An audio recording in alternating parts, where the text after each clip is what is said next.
Ada 9 hal yang tidak boleh dilakukan di Jepang. 9 hal hari ini. Jadi kami akan menunjukkannya dan dia akan membantu kita karena dia sudah tinggal di sini selama 10 tahun. Ayo, kita mulai.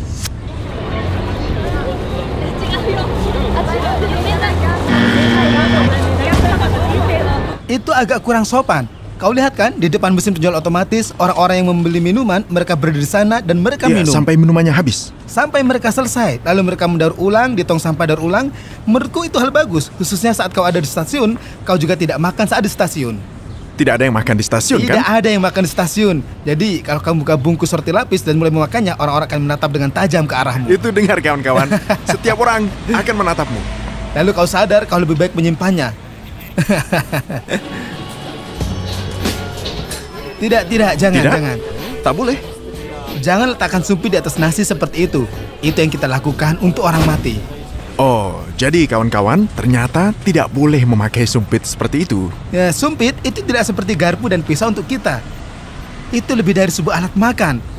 Sumpit juga memiliki alasan budaya, ada tujuan di balik sumpit. Biasanya berkaitan dengan kematian di sini. Aku ingat saat pertama kali aku memberikan ayam untuk temanku orang Jepang. Dari sumpit ke sumpit. Jangan, kata mereka, jangan lakukan itu. Memangnya kenapa?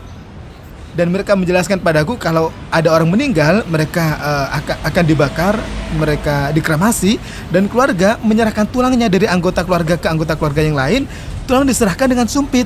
Dan itu satu-satunya saat dimana mereka bisa melakukannya. Jadi itu semacam budaya besar. Jangan pernah lakukan itu dengan makanan. Jangan lakukan itu, teman-teman. Tidak ada tip. Tidak ada tip. Tak boleh tip? Orang akan melakukan hal untukmu, melayani dengan baik.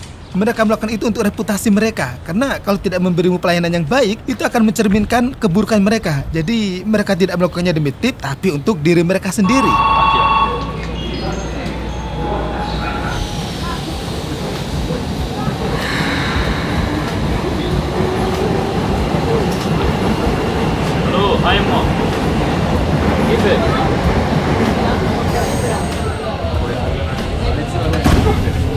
Jangan bertelepon saat di kereta. Wow, bagaimana kalau itu ibuku? Aku harus bagaimana? Nah, bilang saja ke ibumu dengan cepat dan hati-hati, "Bu, ini aku, bisa telepon aku 5 menit lagi?"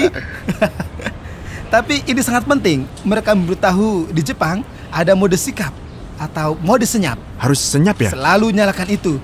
Banyak turis asing yang datang ke sini dengan ponsel yang berisik dan kau bisa mendengar nada dering aneh di kereta. Tapi hal itu normal di luar Jepang. Kau langsung tahu dia turis asing saat mendengar dering telepon. Dia turis.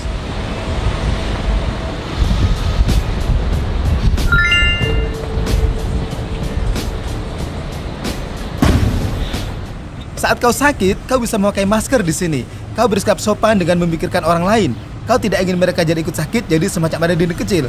Dan kalau kau tidak sakit, kau memakai masker agar tidak tertular oleh orang lain. Jadi ada dinding 2 arah. Jadi beberapa orang tidak ingin sakit. Ya, aku memakainya walaupun tidak sakit, karena aku tahu semua orang sakit di bulan Februari.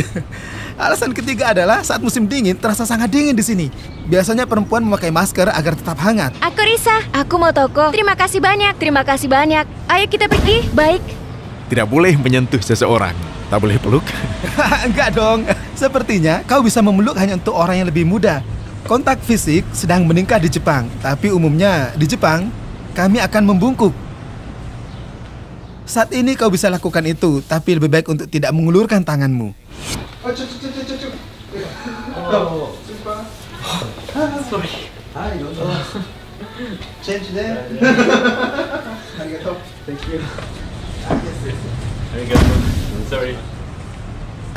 Alasannya karena di Jepang kau mungkin sudah tahu, banyak orang yang duduk di lantai.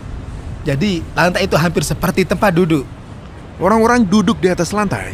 Orang-orang duduk di atas lantai. Aku tidur di atas lantai. Aku punya tikar tatami.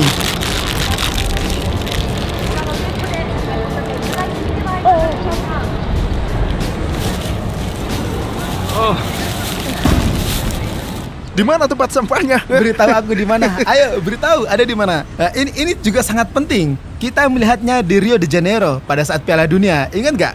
Orang-orang Jepang membersihkan stadion usai permainan Piala Dunia. Serius?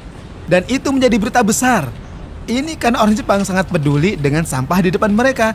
Jadi apapun yang mereka bawa akan mereka ambil lagi untuk dibuang Dibawa saat di pulang, rumah. kan? Dibawa pulang dan dibuang untuk didaur Di ulang. kota Jepang yang kecil ini, penduduk menerapkan konsep daur ulang dengan bersungguh-sungguh.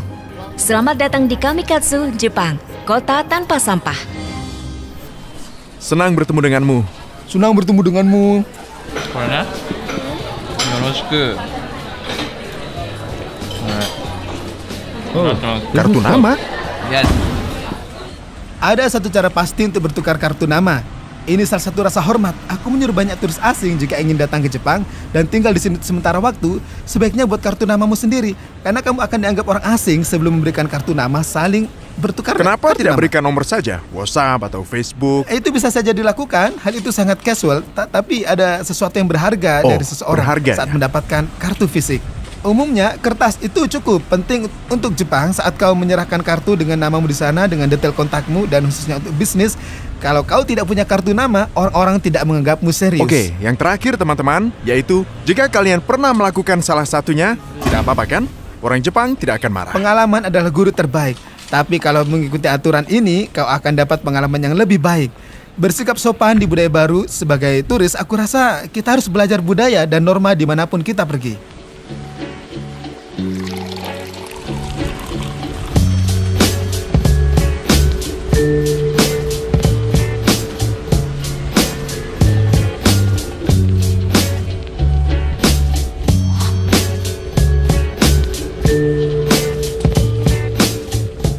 Apa video terbaik yang pernah kau buat di Jepang? Video favoritku sepertinya salah satu video terbaik yang kubuat. Kenapa orang Jepang bisa hidup lebih dari 100 tahun.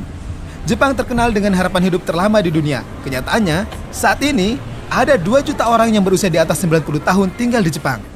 Satu hal yang kusuka tentang Jepang adalah jika kau lebih tua, kau lebih dihormati dari segi usia, dan semakin aku menua, usiaku sekarang 44 Orang-orang tahun. semakin menghormatimu. Hanya karena kau tua. Kau 44. Hentikan sekarang.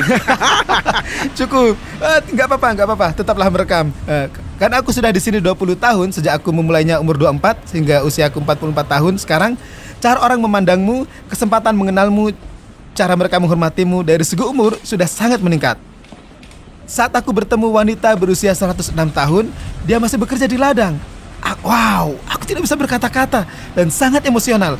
Dia dari era yang berbeda, tapi fisik dan energinya amat sangat tinggi.